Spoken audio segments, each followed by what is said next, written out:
حقوق سے پہلے نحوم، نحوم سے پہلے میکا، ٹھیک ہے، یونا، ابدیہ، آموس، اس لائن میں آپ آگے آتے جائیں اور حقوق کے بعد آپ کو صفنیہ نبی کا صحیفہ ملے گا، اس کا 3 باب اور اس کی ورس نمبر 17، آیت نمبر 17، چیپٹر نمبر 3 نکال لیا آپ لوگوں نے، ورس نمبر 17۔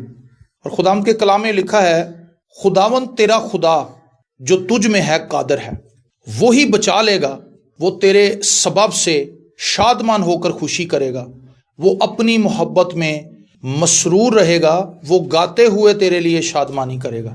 آمین۔ یہ آیت خدا کی محبت کا منہ بولتا ثبوت ہے۔ یہ آیت ہمیں یہ بتاتی ہے کہ خدا ہم سے کیسی محبت کرتا ہے، خدا ہم سے کیسا پیار کرتا ہے۔ یہ بالکل ایسا ہی پیار ہے جیسا ایک باپ اپنے بیٹے سے کرتا ہے، اپنی بیٹی سے کرتا ہے۔ جب باپ خوش ہوتا ہے، اپنے بچے کے ساتھ کھیل رہا ہوتا ہے، وہ کبھی اس کو اپنے کندھے پہ بٹھا لیتا ہے، کبھی اس کو اپنے بازوں میں ایسے اٹھاتا ہے، لاتا ہے۔ جب واحد چھوٹا تھا، سب والدین ایسے ہی کرتے ہیں۔ یہ اکثر جب ہنستا تھا تو پھر میں اس کو ایسے ہوا میں اوپر لے کے جاتا تھا، کبھی نیچے لے کے جاتا، پھر یہ اور ہنستا تھا تو میں بھی اس کے ساتھ خوش ہوتا تھا۔ سب والدین ایسے کرتے ہیں، کیونکہ بچوں کے ساتھ جو ہماری رغبت ہے، بچوں کے ساتھ جو ہمارا کھیلنا ہے، یہ ہماری محبت کا اظہار ہے، اور بچوں کو بھی اس چیز سے خوشی میسر ہوتی ہے کہ ہمارے والدین ہمارے ساتھ وقت گزار رہے ہیں، وہ ہمارے ساتھ کھیل رہے ہیں اور وہ ہمارے ساتھ انجوائے کر رہے ہیں۔ تو خداوند تیرا خدا جو تجھ میں ہے وہ قادر ہے۔ ہمارا خدا جو ہمارے درمیان ہے، جو ہمارے درمیان چلتا پھرتا ہے، وہ قادر خدا ہے، وہ سب کچھ کرنے کی قدرت رکھتا ہے، اور اس سے بلند و بالا، اس سے قدرت والا، اس سے طاقت والا، اس سے حشمت والا اور کوئی نہیں۔ ہاللیلویہ۔ پہلی بات تو ہمیں اس سے خوش ہونا ہے کہ ہمارا باپ قادر ہے، ہمارا باپ قدرت والا ہے، وہ چھڑانے والا ہے۔ لکھا ہے وہی بچا لے گا۔ ہم جب مشکلات میں گھرتے ہیں، ہم جب پریشانی میں گھرتے ہیں تو ہمارا باپ ہمیں بچا لیتا ہے۔ پھر میں یہ کہوں گا کہ جب بچے بیمار ہوتے ہیں، والدین انہیں لے کے جاتے ہیں ہاسپٹلز میں، ڈاکٹروں کے پاس جاتے ہیں، گھر میں ان کو کعوہ بنا کے دیتے ہیں کہ ان کا کف ختم ہو، جو گھر کی ریمیڈیز ہیں وہ دیتے ہیں تاکہ کسی طریقے سے وہ اس بیماری سے باہر آئیں، اور بالآخر وہ اپنے بچوں کو اس بیماری میں سے باہر نکالنے میں کامیاب ہو جاتے ہیں۔ بالکل اسی طرح خدا بھی ہمارے ساتھ ساتھ رہتا ہے اور وہ ہماری مدد کرتا ہے، وہ ہماری حفاظت کرتا ہے، وہ ہمیں چھڑاتا ہے۔ سب سے بڑا اور خوبصورت خیال یہ ہے کہ خدا آپ کی ہر ایک ضرورت سے واقف ہے۔ یہ بڑی خوبصورت چیز ہے۔ ہر روز ہمیں اس خیال کے ساتھ اٹھنا چاہیے، ہر روز ہمیں اس سوچ کے ساتھ اٹھنا چاہیے کہ میرا خدا میری ایک ایک ضرورت سے واقف ہے، پورا کرے گا وہ تیرا مطلب ذرا ذرا۔ زبور 20 میں ہم گاتے ہیں، میرا اور آپ کا خدا ہماری ایک ایک ضرورت سے واقف ہے، اور نہ صرف وہ واقف ہے بلکہ وہ اسے پورا کرنے کی قدرت بھی رکھتا ہے۔ اس کے پاس ہماری ہر ایک مشکل کا حل موجود ہے۔ خداوند تیرا خدا جو تجھ میں ہے قادر ہے، وہی بچا لے گا، وہ تیرے سبب سے شادمان ہو کر خوشی کرے گا۔ کس کے سبب سے جی؟ میرے سبب سے، عامر کے سبب سے، اے بی کے سبب سے، بھائی مرکز کے سبب سے، اور بہن روبینہ کے سبب سے، اماں جی کے سبب سے، عافیہ کے سبب سے، وائس کے سبب سے، یشوا کے سبب سے، ان بچوں کے سبب سے، وہ ہم سب سے خوش ہے اور وہ ہماری وجہ سے شادمان ہوتا ہے۔ یہ بہت بڑی بات ہے۔ خدا نے کس فخر سے ایوب کے تعلق سے بتایا شیطان کو، کیا تو نے میرے بندہ ایوب کو دیکھا ہے؟ خدا کو اس پر ناز تھا، خدا کو اس پر فخر تھا، خدا کو اس کے کام کاج سے، اس کے اٹھنے بیٹھنے سے خوشی تھی۔ جب ہم خداوند میں رہ کر چلتے ہیں تو خدا خوشی مناتا ہے۔ جب ہمارے بچے ہوم ورک کر رہے ہوں، اپنے آپ ہی بستہ کھول لیں، ماں باپ کہتے ہیں واہ یار اج تے بچہ آپ ہی پڑھ، کنی خوشی ہوندی جب وہ ہوم ورک کر رہا ہو، جب وہ دھیان لگا رہا ہو، جب وہ کھانا کھا رہا ہو۔ جب کوئی بچوں میں سے جتنا مرضی کھانا کھائی جائے، ہم خوش ہوتے ہیں، ہم کہتے ہیں واہ یار بچہ کھا رہا، کھان دے انہوں، کیونکہ وہ ہمارا بچہ ہے۔ اور جب وہ کھانا کھا رہا ہے تو ہمیں اس کے کھانا کھانے سے خوشی ہو رہی ہے، اور اگر کوئی غیر آ جائے اور وہ کھا جائے، کہتے یار ویکھو کتنا کھاندا ہے۔ ایسا ہے کہ نہیں؟ یہ حقیقت ہے۔ جب ہم ان چیزوں کو کھا رہے ہوتے ہیں جو اس نے ہمارے لیے مہیا کی ہیں تو وہ خوش ہو رہا ہوتا ہے کہ میرے بچے وہ چیزیں کھا رہے ہیں جو میں نے ان کے لیے پرووائڈ کی ہیں، ان سے انجوائے کر رہے ہیں، ان سے لطف اندوز ہو رہے ہیں۔ ہم خدا کی خوشی کا سبب ہیں۔ سوچیں ذرا، جب ہم ان چیزوں کو کھاتے پیتے ہیں جو خدا نے ہمارے لیے مہیا کی ہیں، ان کے لیے شکر گزاری کرتے ہیں، تو پھر خدا خوش ہوتا ہے۔ میرا ایک بڑا پرانا دوست تھا، اب وہ بیرون ملک میں ہے، تو وہ پہلے اس کی شادی ہو گئی تھی ہم سے، تو وہ مجھے کہتا تھا کہ شہزاد صاحب جدو تہاڈی شادی ہوئے گی، تہاڈے بچے ہون گے، پھر تہانوں بہت ساری چیزاں سمجھ آن گی۔ اور واقعی درست بات، خدا کے ساتھ اپنے ریلیشن شپ کو سمجھنے کے لیے فیملی لائف بہت زیادہ اہمیت کی حامل ہے. اور خاندان میں جب خدا نے ہمیں رکھا ہے، ہمارے ماں باپ خدا نے ہمیں دیے ہیں، لکھا ہے میں ان کو رشتوں کی ڈوریوں سے کھینچوں گا. ہم جب بچے ہیں، ہمارے ماں باپ ہیں اور ہمارے بہن بھائی ہیں، ہمارے دوست ہیں، یہ سب رشتے ہیں جن میں خدا نے ہمیں رکھا ہے.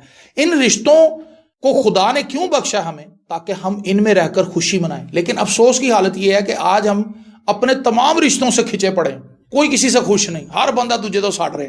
جبکہ یہ رشتے، یہ بہن بھائی، یہ ماں باپ، یہ بچے، میاں بیوی، ان کا رشتہ خدا نے اس لیے رکھا ہے تاکہ لوگ ان سے خوشی حاصل کریں اور خدا کی شکر گزاری کریں کہ خدا تیرے شکر گزار ہیں کہ تو نے مجھے یہ رشتے بخشے ہیں.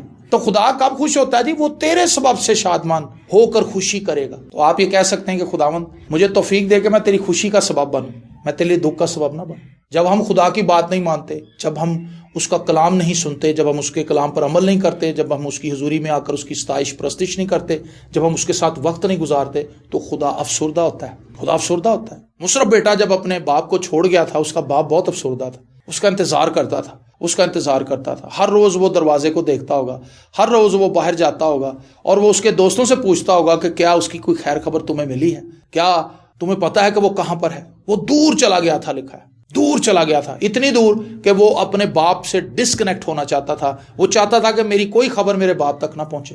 کئی بار ہم اتنا دور چلے جاتے ہیں، اتنا دور چلے جاتے ہیں خدا سے، اور پھر ہم خدا کے لیے دکھ کا باعث بنتے ہیں، ہم اس کے دل کو دکھاتے ہیں. لیکن جب ہم خداوند کی حضوری میں آتے ہیں تو خدا اس بات سے خوش ہوتا ہے، وہ ہمارے سبب سے شادمانی کرتا ہے، ہمارے سبب سے مسرور ہوتا ہے. میں اس بات سے بہت خوش ہوں کہ خدا میری وجہ سے بھی خوش ہو سکتا. خدا کیوں خوش ہوتا ہے؟ کیونکہ خدا نے خود مجھے پیدا کیا ہے، میں اس کی مخلوق، آپ اس کی مخلوق ہیں.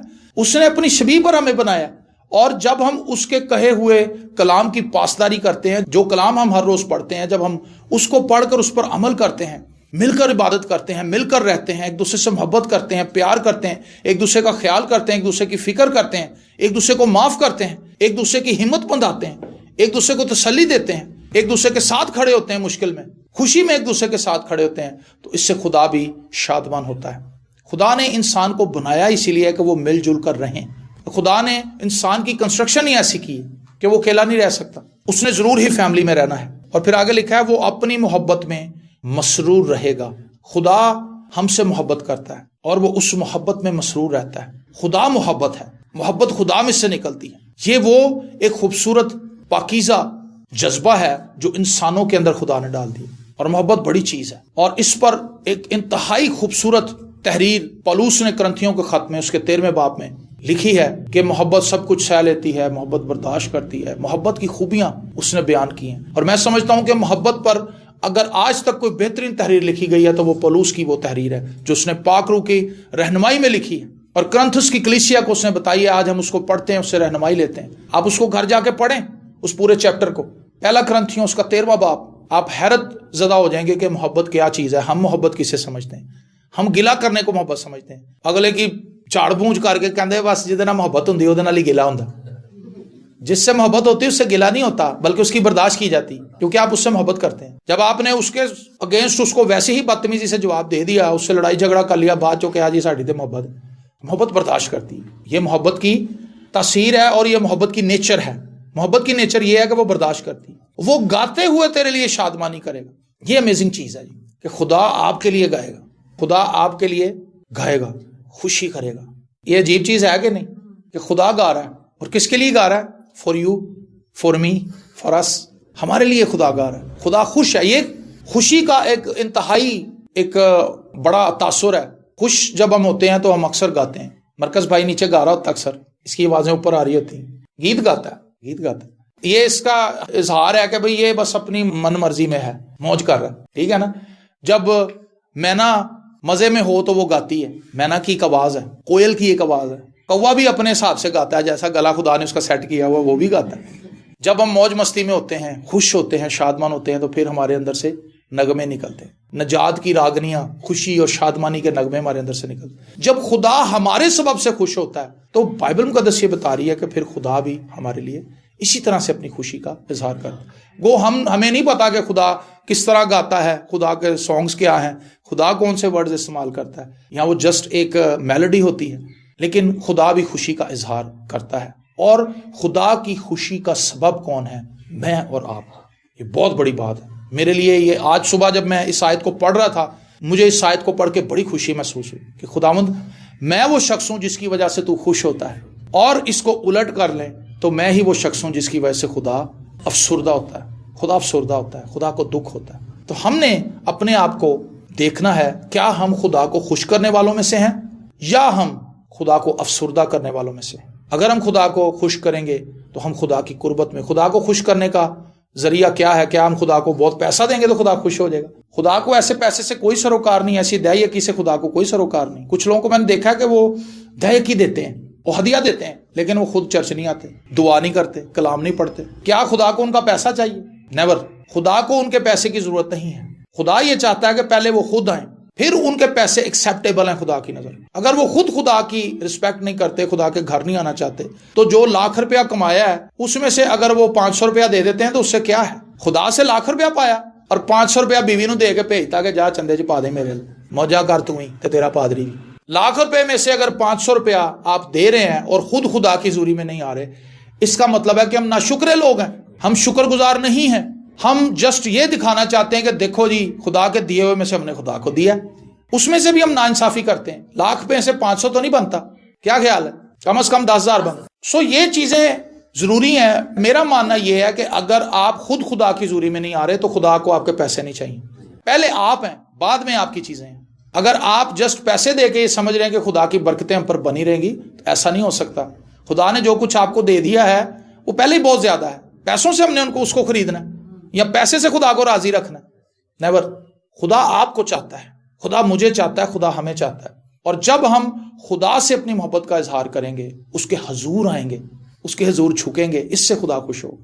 اور پھر جو کچھ ہم اس کے حضور میں لے کر آئیں گے اپنی سخت کے مطابق، وہ خدا قبول کرے گا۔ خواہ وہ 10 روپے ہوں، خواہ وہ 5 روپے ہوں، خدا ان کو قبول کرے گا۔ اگر وہ 2 دمڑیاں قبول کر سکتا ہے ایک عورت کی، تو جب ہم خدا کے حضور کچھ بھی لے کر آئیں گے وہ ان کو ایکسیپٹ کرے گا۔ معاملہ پیسوں کا نہیں ہے، معاملہ آپ کا ہے۔ اور جب میں خدا کا ہوں تو پھر میرے پیسے بھی میرے نہیں ہیں۔ کیوں جی؟ یہ بات صحیح ہے، سمجھ آئی آپ کو؟ جب میں نے اپنا آپ خدا کو دے دیا، بائبل مقدس سے لکھا ہے جب اس نے اپنے بیٹے کو ہی دریغ نہ کیا تو وہ اس کے ساتھ تمہیں دوسری چیزیں کیوں نہ دے گا؟ یہ اصول ہے۔ اگر خدا نے اپنا بیٹا میرے لیے اور آپ کے لیے قربان ہونے دیا ہے تو باقی چیزیں، روپیہ پیسہ، وہ ہم سے باز کیوں رکھے گا؟ وہ کبھی ہم سے باز نہیں رکھے گا، کیونکہ اس نے اپنی بیسٹ چیز پہلے دے دی ہے۔ اگر ہم نے اپنا دل، اپنی زندگی خداوند کے سپرد کر دی کہ خداوند میں تیرا ہوں، تو پھر میرے پیسے کیسے کسی اور کے ہو سکتے ہیں؟ پیسے بھی اسی کے ہیں۔ آمین۔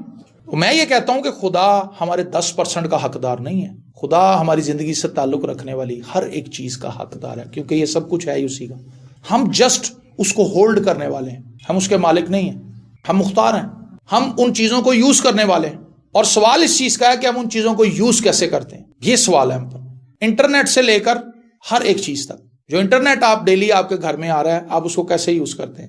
خدا نے آپ کو فیسلٹی دی ہے، خدا نے آپ کو فیسیلیٹیٹ کیا ہے کہ اس انٹرنیٹ کو استعمال کر لے بیٹا۔ اب اس انٹرنیٹ کو استعمال کرنے کے کئی ذرائع ہیں، کئی طریقے ہیں۔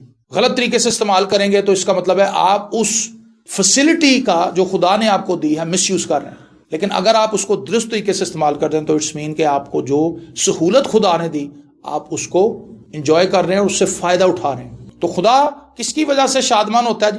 آپ کی وجہ سے، میری وجہ سے خدا شادمان ہوتا ہے۔ کیا آپ چاہتے ہیں کہ خدا کی وجہ سے شادمان ہی رہے؟ تو اس کو شادمان رکھنے کا ایک بہترین طریقہ یہ ہے کہ آپ اس کی حضوری میں آئیں، آپ خدا سے بات کریں، بے غرض ہو کر آئیں، اس کے ساتھ ٹائم سپینڈ کریں۔ ایسا نہیں کہ بچوں کو ہر بار ہی اس چیز کا آ کے ریکویسٹ کرنی پڑتی ہے کہ پاپا جی یہ لے دیں، یہ لے دیں۔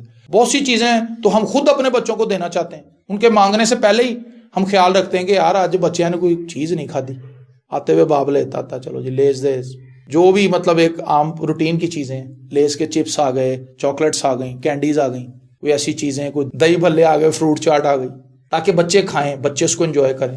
ہمارے بچوں کے کہنے کے علاوہ بھی ہمیں ان کی ضرورتوں کا پتہ ہے، وہ ہمیں نہ بھی بتائیں تو ہمیں پتہ ہے کہ انہیں کون کون سی چیزیں چاہیے۔ شاید ان کو نہیں ہے پتہ کہ ہمارے کپڑے چھوٹے ہو گئے ہیں، لیکن ماں باپ کو پتہ ہے۔ ماں نکال کے باپ کو بتاتی، لو جی پینٹ چھوٹی ہو گئی جائے، 2 انچ کا فرق پہ گیا، تم چلیے پھر لین۔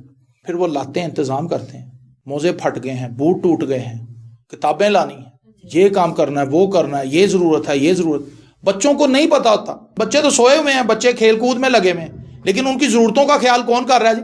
ماں باپ۔ ہمیں نہیں پتا کہ کل کیا ہونے والا ہے، لیکن خدا کو پتا ہے۔ کل میرے اس بیٹے کو فلاں چیز کی ضرورت پڑنی ہے، وہ پہلے سے ہی اس کا انتظام کر دے۔ میرے لیے یہ بہت زبردست بات ہے کہ خدا میری وجہ سے خوش ہو سکتا ہے، میں خدا کو خوش کر سکتا ہوں، اور خدا کو خوش کرنے کا آسان طریقہ یہ ہے کہ میں اس کے بیٹے مسیح یسوع کو اپنا شخصی نجات دہندہ قبول کروں۔ اس نے جو خون میرے لیے بہایا، میں اس کے لیے شکر گزاری کروں، اس کے خون سے اپنے آپ کو دھو لوں، پاک اور صاف ہو جاؤں، اپنے گناہ گار ہونے کا اقرار کر لوں کہ خداوند میں گناہ گار تھا، لیکن تو نے میرے گناہ گار ہونے کے باوجود مجھ سے محبت کی، اور تو نے اپنے بیٹے کو میرے لیے قربان ہونے دیا۔ یہ کیسی محبت ہے تیری جو تو نے مجھ سے کی ہے، مجھے اس خون سے دھلنے دے، اور آپ اس خون کی دھارا کے نیچے آئیں۔ آرے بھٹی کا خوبصورت گیت ہے، میرے دھل گئے پاپ نے سارے، تیرے لہو دی تار تھلے، ستے جگ پہ نصیب نے سارے، تیرے لہو دی تار تھلے۔ جو شخص یسوع کے خون کی دھارا کے نیچے آ جاتا ہے اس کے نصیب جاگ جاتے ہیں۔ جو یسوع کے خون کی دھارا کے نیچے آ جاتا ہے اس کے پاپ دھل جاتے ہیں، اور جس کے پاپ دھل جاتے ہیں وہ خدا کے حضور بے عیب ہو کر آتا ہے، دلیری سے آتا ہے، خدا کی رفاقت سے لطف اندوز ہوتا ہے۔ وہ خدا کی رفاقت سے لطف اندوز ہوتا ہے، خدا اس کی رفاقت سے لطف اندوز ہوتا ہے، شادمانی کرتا ہے۔ یاد رکھیں، خداوند تیرا خدا جو تجھ میں ہے قادر ہے، وہی بچا لے گا۔ وہ تیرے سبب سے شادمان ہو کر خوشی کرے گا اور اپنی محبت میں مسرور رہے گا، وہ گاتے ہوئے تیرے لیے شادمانی کرے گا۔ آئیے اپنی آنکھوں کو بند کریں اور ہم دعا مانگیں۔ اے خداوند، ہم تیرا شکر کرتے ہیں، ہم تیرے نام کو عزت اور جلال دیتے ہیں، شکر گزار ہیں کہ خداوند تو ہم سے محبت کرتا ہے اور تو ہمارے سبب سے شادمان ہوتا ہے۔ ہاللیلویہ، ہم تعریف کرتے ہیں، اور خداوند تیری اس محبت کے لیے جس کو ہم لفظوں میں نہ تو بیان کر سکتے ہیں اور نہ ہی ہمارے پاس کوئی ایسی ڈکشنری ہے جہاں سے ہم ایسے لفظ نکال کر لائیں جس سے تیری محبت کا اظہار کر سکیں۔ بس خداوند، ہم تیرے حضور آ کر شادمانی کرتے ہیں، اور ہم تجھ سے توفیق مانگتے ہیں کہ ہمیں ہر روز اپنے حضور جھکنے کا فضل دے۔ ہم تیرے حضور بیٹھیں، تیری سنیں، تیرے کلام کو پڑھیں، تیرے کلام کو سمجھنے کی کوشش کریں، تیری باتوں پر عمل کرنے کی کوشش کریں، اس پڑھے ہوئے کلام پر عمل کرنے کی کوشش کریں، سنے ہوئے کلام پر عمل کرنے کی کوشش کریں جو ہم ہر روز سنتے ہیں۔ تو خداوند، یقیناً ہم شادمان رہیں گے، کیونکہ جب تو ہماری وجہ سے شادمان ہے تو پھر ہم کیسے مایوس رہ سکتے ہیں۔ تو خداوند، ہم تیرے دل کے گہرائیوں سے شکر گزار ہیں کہ تو ہمیں یہ استحقاق بخشتا ہے کہ ہم تیری بارگاہوں میں حاضر ہو سکیں، ورنہ کون ہے جو تجھ تک رسائی حاصل کر سکے۔ تو خود ہمیں ایکسیس دیتا ہے کہ ہم تجھ تک پہنچیں اور تیری بارگاہوں میں آ کر تجھے سجدہ کریں، تیری تمجید کریں، تجھے مبارک کہیں۔ ان سب نعمتوں کے لیے جو تو نے ہمیں آج تک بخشی ہیں، ہم ان کے لیے دل کی گہرائیوں سے شکر گزاری کرتے ہیں۔ ہمارا دل خوش ہے ان سب نعمتوں سے، ان رشتوں کے لیے جو تو نے ہمیں بخشے ہیں، اپنے عزیزوں کے لیے ہم تیرا شکر کرتے ہیں، اپنی کلیسیا کے لیے خدا ہم تیرا شکر کرتے ہیں، اور خدا ہم تیرے نام کو عزت اور جلال دیتے ہیں کہ تو نے ایسے خوبصورت لوگ ہمارے ارد گرد رکھے ہیں جو ہم سے پیار کرتے ہیں، ہم سے محبت کرتے ہیں، ہمارا خیال رکھتے ہیں۔ ان سب کے لیے خدا میرا دل شکر گزاری سے بھرا ہے، بھائیوں بہنوں کے لیے، ان عزیزوں کے لیے، اپنی اہلیہ کے لیے، اپنے بیٹے کے لیے، ان بچوں کے لیے جو یہاں پر بیٹھے ہیں، اور خدا اپنی بہن کے لیے اور اپنے بھائی کے لیے، یہ جو بھائی عزیز یہاں پر ہیں، ان سب کے لیے میرا دل شکر گزاری سے بھرا ہے۔ اور خدا تو ہم سب کو برکت دے اور ہمیں اسی طرح اپنے حضور چلتے رہنے کا شرف عنایت کر، تاکہ خداوند ہم تیری آمد کے لیے اپنے آپ کو تیار کر سکیں۔ جب ہم تجھ میں ہوں گے تو خداوند ہمیں کسی قسم کا کوئی خوف نہ ہوگا، خواہ ہمارے ارد گرد طوفان چلیں، سیلاب آئیں، جھکڑ ہوں، مصیبتیں، آندھیاں، آزمائشیں آئیں، ہم محفوظ رہیں گے، کیونکہ ہمارا خدا جو ہم میں ہے وہ قادر ہے، وہی بچا لے گا۔ یسوع کے زندہ، قادر، ابدی اور جلالی نام کے وسیلہ سے آمین۔